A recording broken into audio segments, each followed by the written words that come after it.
தூண்டுவது சட்டப்படி குற்றம். என் சமுதாயம் தூண்டப்பட வேண்டியது அடிப்படை அரசியல் உரிமை. அந்த உரிமைக்காக என்னை தூக்கில போவதில்லை என்றால் நான் அதற்கும் தயார். என் பிணத்தை துருப்பாக பயன்படுத்தி இந்த சமுதாயத்தை தட்டி எழுப்புங்கள் அருமை தாய்மார்களே. இதுதான் இன்றைய நிலைமை. இப்படிதான் இருக்கிறது. இந்த சமுதாயத்தை ஒருங்கிணைப்பது நம்முடைய வேலை. அப்படி இருக்கும் பொழுது நகமுடைய சமூகத்திற்காக சாதிவாரி இடஒதுக்கீடு வேண்டும் என்று நாங்கள் போராடி கொண்டிருக்கிறோம்.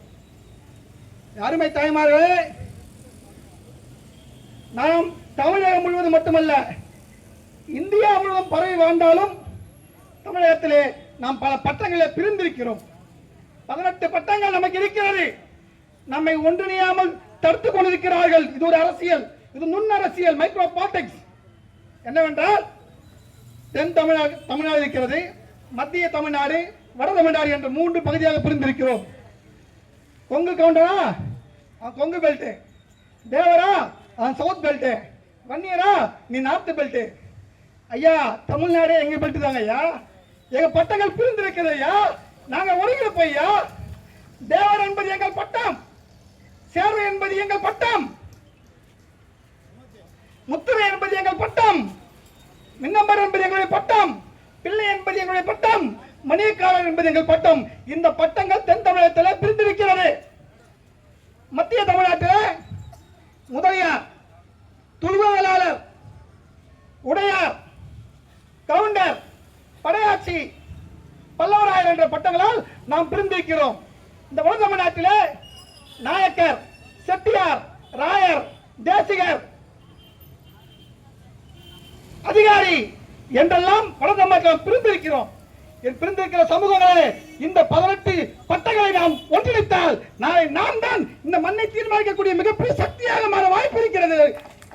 தாய்மார்களே, நாம் எல்லாம் இந்த சாதிவாரி கணக்கெடுப்பு நடத்தும் பொழுது அகமுடையார் என்ற தனிப்பேருடைய பிள்ளைகள் நாம் எத்தனை பட்டங்களா இருக்கலாம்.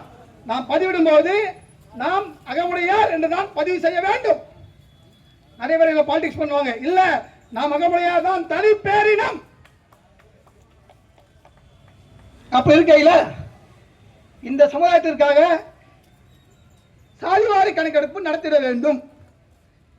மத்திய அரசு இது நல்லா உற்று நோக்குங்கள். இங்க எல்லாருமே சம இல்ல. ஏன்னா விகிதாச்சார அடிப்படையில் இடஒதுக்கீடு வேண்டும். நல்லா பணம் வச்சிருக்க, நல்லா ஓடுவான், ஒண்ணுமே இல்ல ஏழை நடந்துதான் போவான், 10 நாள் சாப்பிட நடக்க முடியாம இருப்பான். அப்ப எல்லாருக்கும் சமமான நீதி கிடைக்குமா? இல்ல. பணம் இருந்தா இடஒதுக்கீடு கொடு, சாதிவாரி கணக்கெடுப்பு நடத்து. ஏன் உங்களால முடியல? பீகார்ல அந்த மாநில முதல்வர் நிதிஷ்குமார் நடத்தி இருக்கிறார். 43.70% மக்கள், ஒடுக்கப்பட்ட பட்டியலின மக்கள் உண்ண உணவு இல்லாமல் வறுமையில் வாழலாம் என்று அறிக்கை சொல்கிறது. 42.70% பழங்குடி மக்கள், இருளர் மக்கள், அங்க இருக்கிற ஒடுக்கப்பட்ட பழங்குடி மக்கள் சாப்பாடு இல்லாமல், அடிப்படை உணவு இல்லாமல் சாவரான்னு அந்த சென்சஸ் அறிக்கை சொல்லுது. அதை அவர்கள் செய்யும் போது இங்க ஏன் செய்ய முடியல? அதை செய்யுங்க. கர்நாடகாவில் அந்த மாத்துடைய முதல்வர் ஐயா சீதாராமையா அவர்கள் மிகப்பெரிய பிரச்சனையை சந்திக்கிறார். கர்நாடக சிஎம் அவர் தான். பெரும்பான்மை சமூகம் கர்நாடகாவில் லிங்காயத் படுகாஸ், லிங்காயத் என்ற சமூகம், உக்காலிக்கா என்ற சமூகம், கர்நாடக மாத்துடைய பெரும்பான்மை சமூகம். அவன் போராடுறா. ஐயா சீதாராமையா, ஐயா நீ முதல்வராயிரு, இங்க நீ சென்செக்ஸ் இங்க வந்து சாதிவாரி கணக்கெடுப்பு நடத்தாத பிரச்சனை பண்றான். ஆனால் அந்த மாநிலத்தின் முதல்வர் என்ன பண்றாரு? அப்படிலாம் இல்லப்பா, நடத்துங்க. இங்க ஒடுக்கப்பட்டவன் மேல வரணும், நசுக்கப்பட்டவன் மேல வரணும், எல்லாருக்கும் உரிமை மண்ணுக்கு தேவை. அந்த மண்ணின் முதல்வர் அங்க போராடுறாரு. அங்க பிற்படுத்தப்பட்டவர் மாநில தலைவர் ஜெயபிரகாஷ் ஹெக்டே தலைமையில் ஒரு குழு அமைச்சு அந்த குழு அறிக்கையை சமர்ப்பிச்சிருக்குது முதல்வருக்கு. சட்டமன்ற தீர்மானத்தில் ஒரு தாக்குதல் பண்ணி நாங்கள் முடிவெடுப்போம் அந்த முதல்வர் சொல்லியிருக்கிறார். அப்படி இருக்கும்போது தமிழகத்தில் சாதிவாரி கணக்கெடுப்பு ஏன் நடத்த முடியல? மத்திய அரசு நேஷனல் பாப்புலேஷன் ரெஜிஸ்டர் என்று சொல்லக்கூடிய என்பிஆர், தேசிய மக்கள் தொகை கணக்கெடுப்பு ஒவ்வொரு 10 ஆண்டுகளுக்கு ஒரு முறை மத்திய அரசு எடுக்கிறது. மக்கள் தொகை கணக்கெடுப்பு எடுக்க தெரிந்த உங்களுக்கு ஏன் சாதிவாரி கணக்கெடுப்பு நடத்த தெரியலையா? இதுல அரசியல் பண்றீங்களா? என் சமுதாயம் மேலோங்கி வர வேண்டும், அதற்கு மாநில அரசு நீங்கள் சாதிவாரி கணக்கெடுப்பு நடத்தி ஆக வேண்டும்.